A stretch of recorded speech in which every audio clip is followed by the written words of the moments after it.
Cell, ठीक है। एक यूकैरियोटिक सेल होता क्या है, एक ऐसा सेल, यहाँ पे यू का मतलब होता है ट्रू और कैरियोन एक टर्म होती है, कैरियोन का मतलब होता है न्यूक्लियस, मतलब एक ऐसा सेल जिसके पास ट्रू न्यूक्लियस प्रेजेंट है, ठीक है। तो एक यूकैरियोटिक सेल के पास क्या होता है, एक ट्रू न्यूक्लियस प्रेजेंट होगा, साथ में membrane bound cell organelles present होंगे, ठीक है।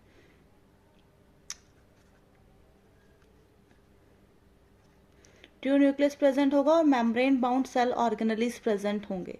मेम्ब्रेन बाउंड सेल ऑर्गेनेलिस जैसे कि माइटोकॉन्ड्रिया, एंडोप्लाज्मिक रेटिकुलम, ठीक है, वो सारे। साथ में राइबोसोम प्रेजेंट होंगे एटीएस टाइप, ठीक है। मेम्ब्रेन बाउंड सेल ऑर्गेनेलिस और एटीएस टाइप राइबोसोम, साथ में 70S भी होंगे, वो हम स्टडी करेंगे, ठीक है। और इसी के साथ साथ इसके अंदर क्या होगा, एक कॉम्प्लेक्स सेल डिवीजन का मेथड प्रेजेंट होगा, माइटोसिस या फिर मियोसिस जैसा कॉम्प्लेक्स सेल डिवीजन प्रेजेंट होगा, ठीक है। तो हमने स्टडी करना है एक यूकैरियोटिक सेल, उसके अंदर कौन कौन से सेल ऑर्गेनेलिस प्रेजेंट है और उनका फंक्शन क्या है, ठीक है। तो एक यूकैरियोटिक सेल को हम ऐसे समझ सकते हैं, जस्ट सपोज एक स्कूल है या फिर कोई ऑफिस है, ठीक है। तो हर किसी के बाहर क्या होगी, एक मेन बाउंड्री प्रेजेंट होगी। तो यहाँ सेल के अंदर वो जो मेन बाउंड्री है उसे हम क्या बोलेंगे, सेल वॉल, ठीक है। सेल के बाहर सेल के जो सबसे बाहर वाली लेयर होगी सेल वॉल होगी। अभी डिपेंड करेगा कि कौन सा वाला सेल है। सपोज एनिमल सेल है, एनिमल सेल के केस में सेल वॉल जो है वो एब्सेंट होगी, लेकिन प्लांट सेल के केस में सेल वॉल प्रेजेंट होगी, फंजाई के अंदर सेल वॉल प्रेजेंट होगी, ठीक है। तो ये क्या है, सेल वॉल। तो क्योंकि हम एक टिपिकल यूकैरियोटिक सेल कर रहे हैं तो हम सारे ऑर्गेनेलिस एक ही सेल के अंदर स्टडी करेंगे। उसके बाद अब देखो क्या होता है, अगर कोई स्कूल है या ऑफिस है, ऐसा नहीं है कि कोई भी आके अंदर एंटर कर जाए, ठीक है। सभी को सिलेक्टिवली अंदर एंटर करने दिया जाता है। ऐसे ही यहाँ पे एक मेम्ब्रेन होती है सेल वॉल के अंदर।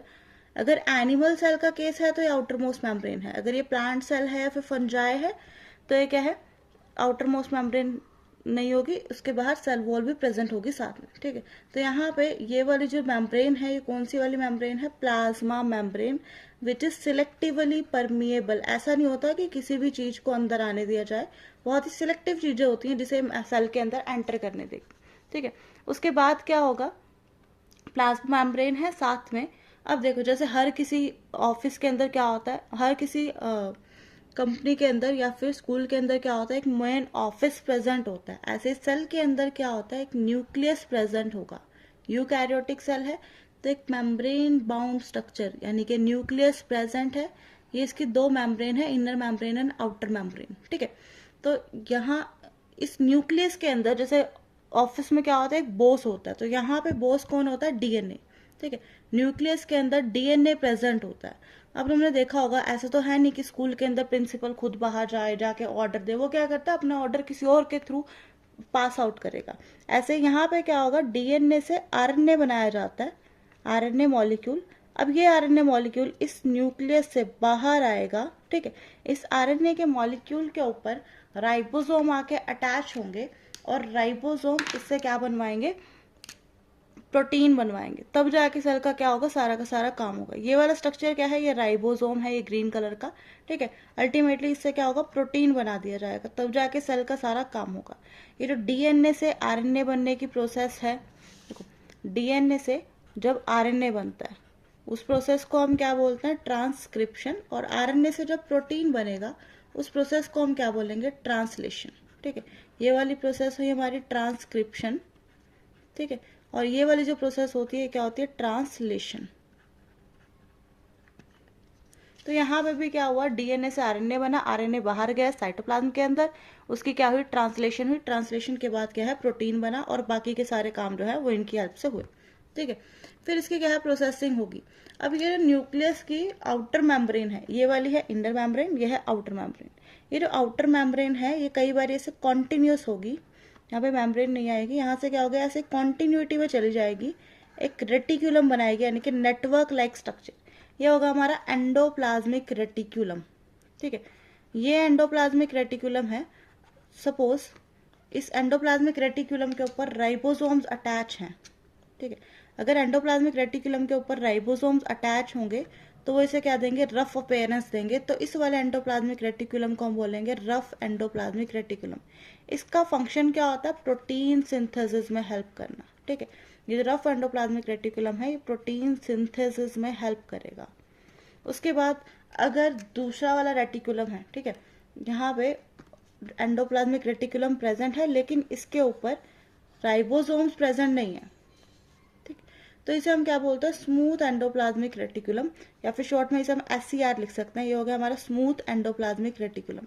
इसका फंक्शन क्या होता है, ये लिपिड सिंथेसिस में हेल्प करेगा, ठीक है। लिपिड क्या होता है, फैट्स एंड ऑयल, तो ये क्या करेगा, लिपिड सिंथेसिस में हेल्प करेगा। अब हर एक फैक्ट्री में क्या होता है, किसी ना किसी चीज़ की प्रोडक्शन चल रही होती है, और जब वो सामान बना दिया जाता है तो उसकी पैकेजिंग करनी होती है। तो यहाँ पे पैकेजिंग के लिए एक सेल ऑर्गेनेली प्रेजेंट होता है, वो सेल ऑर्गेनेली होता है गोल्जी बॉडीज, ठीक है। ये गोल्जी बॉडी क्या करेगा, अब क्योंकि सामान बनाया है यहाँ पे, प्रोडक्शन कहाँ हुई है, रफ एंडोप्लाज्मिक रेटिकुलम के अंदर या फिर स्मूथ एंडोप्लाज्मिक रेटिकुलम के अंदर, और पैकेजिंग कहाँ होनी है, गोल्जी बॉडी के अंदर। तो अल्टीमेटली जो गोल्जी बॉडी है वो इनके आसपास ही पाया जाएगा, न्यूक्लियस और एंडोप्लाज्मिक रेटिकुलम के पास ही होगा। ये वाला जो स्ट्रक्चर है इसका नाम है गोल्जी बॉडी या फिर गोल्जी अपरेटस, ठीक है। इसका प्राइमरी फंक्शन क्या है, ये पैकेजिंग में हेल्प करता है। अब पैकेजिंग के बाद जो प्रोडक्ट है उसे कहीं भी भेज दिया जाता है, तो सेल के बाहर या फिर इंट्रा सेलुलर, सेल के अंदर ही उसका कोई टारगेट हो सकता है, ठीक है। अब जैसे हर एक फैक्ट्री में क्या है, एनर्जी की जरूरत है, इलेक्ट्रिसिटी की जरूरत है, वैसे ही सेल को प्रॉपर एनर्जी की जरूरत है, और यहाँ पे वो एनर्जी कौन प्रोवाइड करता है, ये होता है माइटोकॉन्ड्रिया, जिसे हम power house of the cell बोलते हैं, ठीक है। ये क्या करेगा, एनर्जी प्रोवाइड करेगा, इलेक्ट्रिसिटी की फॉर्म में प्रोवाइड नहीं करेगा, ये ATP की फॉर्म में प्रोवाइड करेगा, ठीक है। ये हमारा माइटोकॉन्ड्रिया, इसे हम क्या बोलेंगे, power house of the cell, ठीक है। ये एनर्जी किस फॉर्म में प्रोवाइड करेगा, ATP की फॉर्म में। ATP एक मॉलिक्यूल होता है जिसे हम एनर्जी करेंसी ऑफ सेल बोलते हैं, ठीक है। इसकी फुल फॉर्म होती है एडिनोसिन ट्राइफॉस्फेट। सेल जो है वो इस फॉर्म में एनर्जी को यूज करता है, ठीक है। अब सपोज हर फैक्ट्री में क्या होगा, कोई डस्टबिन होगा या फिर कोई स्टोर रूम होगा जहाँ पे कोई भी वेस्ट प्रोडक्ट या फिर किसी भी एक्स्ट्रा सामान को स्टोर करना होता है। तो सेल के अंदर वो चीज क्या होती है, वैक्यूल होगी। वैक्यूल ऐसे मेम्ब्रेन बाउंड स्ट्रक्चर्स हैं, ठीक है। यहाँ पे वैक्यूल प्रेजेंट होता है जिसके अंदर कोई भी वेस्ट या फिर कोई भी एक्स्ट्रा सामान स्टोर करके रख दिया जाता है, ठीक है। तो जस्ट हम फॉर इंस्टेंस हम इसका फंक्शन लिख सकते हैं कि स्टोरेज के काम आएगा, ठीक है। उसके अलावा अगर ये प्लांट सेल है, प्लांट सेल में क्या होगा, फोटोसिंथेसिस। तो फोटोसिंथेसिस किस में होती है, क्लोरोप्लास्ट के अंदर। प्लाज्मिड्स नाम के स्ट्रक्चर होते हैं अलग अलग टाइप के, फिलहाल हम उनमें से एक स्टडी कर रहे हैं जिसका नाम क्लोरोप्लास्ट है, जो कि फोटोसिंथेसिस में हेल्प करता है। ग्रीन कलर का होता है और फोटोसिंथेसिस में हेल्प करता है। किसके अंदर पाया जाएगा, जो फोटोसिंथेटिक ऑर्गेनिज्म होंगे, ठीक है। यूकैरियोटिक फोटोसिंथेसिस ऑर्गेनिज्म के अंदर क्लोरोप्लास्ट जैसा स्ट्रक्चर पाया जाएगा, ठीक है। उसके बाद अब यहाँ पे ये सारा का सारा सामान कहाँ पे होगा, साइटोप्लाज्म के अंदर होगा। मतलब इसके अराउंड एक स्ट्रक्चर प्रेजेंट होगा सेमी लिक्विड फॉर्म में, जिसका नाम होता है साइटोप्लाज्म। तो ये सारा कुछ, सारे के सारे सेल ऑर्गेनली साइटोप्लाज्म के अंदर प्रेजेंट होंगे, ठीक है। अब देखो कई बार क्या होता है, फैक्ट्री का लॉस हो जाता है तो उस फैक्ट्री को बंद करना पड़ता है, मतलब अल्टीमेटली एक तरह से सुसाइड करनी पड़ी मान लो। तो उसके लिए यहाँ पे सेल ऑर्गेनली प्रेजेंट होता है जिसका नाम होता है लाइजोसोम। अब ये लाइजोसोम क्या होता है, लाइजोसोम एक ऐसा सेल ऑर्गेनली है जिसके अंदर बहुत सारे lytic enzyme, hydrolytic enzyme, hydrolytic enzyme वो होते हैं जो डाइजेशन में हेल्प करते हैं, ठीक है। तो ये लाइजोसोम है, इसके अंदर हाइड्रोलिटिक एंजाइम्स प्रेजेंट होते हैं। कई बार क्या होता है, लाइजोसोम क्या करता है, पूरे सेल को डाइजेस्ट कर सकता है। सपोज सेल कैंसरस हो गया, कुछ भी सेल के साथ ऐसा हुआ कि सेल को खत्म करना पड़ा, तो लाइजोसोम उसमें हेल्प करेगा, ठीक है। कई बार क्या होता है, ये लाइजोसोम किसी एक सिंगल सेल ऑर्गेनली को डाइजेस्ट करने के काम आता है। सपोज अभी माइटोकॉन्ड्रिया है, खराब हो चुका है, सेल का किसी काम का नहीं है, तो ये लाइजोसोम क्या करेगा, इसके अंदर फ्यूज हो जाएगा, ठीक है, और इस माइटोकॉन्ड्रिया को डाइजेस्ट कर देगा, ठीक है।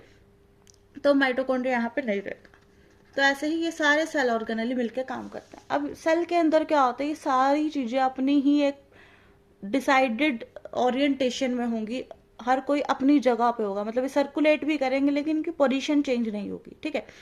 तो वो क्यों होता है ऐसा, क्योंकि यहाँ पे एंडोस्केलेटन प्रेजेंट होता है। एंडोस्केलेटन प्रोटीन के कुछ स्ट्रक्चर्स होते हैं जिनकी वजह से ये सारी जो चीजें हैं वो अपनी ही एक फिक्स जगह पे रहती है, उसे हम क्या बोलते हैं, साइटोस्केलेटन, ठीक है। तो ये क्या होता है, एक टिपिकल यूकैरियोटिक सेल है। यहाँ पे ये जो राइबोसोम है, इस राइबोसोम ने क्योंकि प्रोटीन बनाया है, तो इस राइबोसोम को हम क्या बोलते हैं, protein factory of the cell.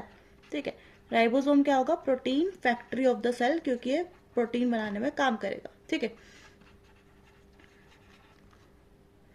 तो इस तरह से एक पूरा का पूरा सेल काम करता है, सारे के सारे ऑर्गेनली एक दूसरे के साथ मिलके काम करते हैं। क्लियर। अब यहाँ पे डिपेंड करेगा कौन सा वाला सेल है। अगर एनिमल सेल है उसके अंदर एक क्लोरोप्लास्ट एब्सेंट होगा। ठीक है, एनिमल सेल के अंदर सेल वॉल एब्सेंट होगी, लेकिन प्लांट सेल के अंदर ये दोनों स्ट्रक्चर्स प्रेजेंट होंगे। Okay, so this was about eukaryotic cell. अब यहाँ पे ये जो राइबोसोम है ना, ये ATS टाइप का राइबोसोम है, लेकिन यूकैरियोटिक सेल के अंदर क्या होता है, साथ में 70S टाइप ऑफ राइबोसोम भी प्रेजेंट रहेंगे। कहाँ पे रहेंगे, ये जो माइटोकॉन्ड्रिया और ये जो क्लोरोप्लास्ट है, ठीक है, इन दोनों के अंदर 70S टाइप राइबोसोम प्रेजेंट है। ये दोनों 70S टाइप राइबोसोम कैरी करेंगे। वो उनकी अलग स्टोरी है कि 70S टाइप राइबोसोम इनके अंदर कैसे आया, या फिर ये ऑर्गेनेलिज में कैसे इवॉल्व हुए। ठीक है, तो ये होता है एक typical eukaryotic cell. Thank you.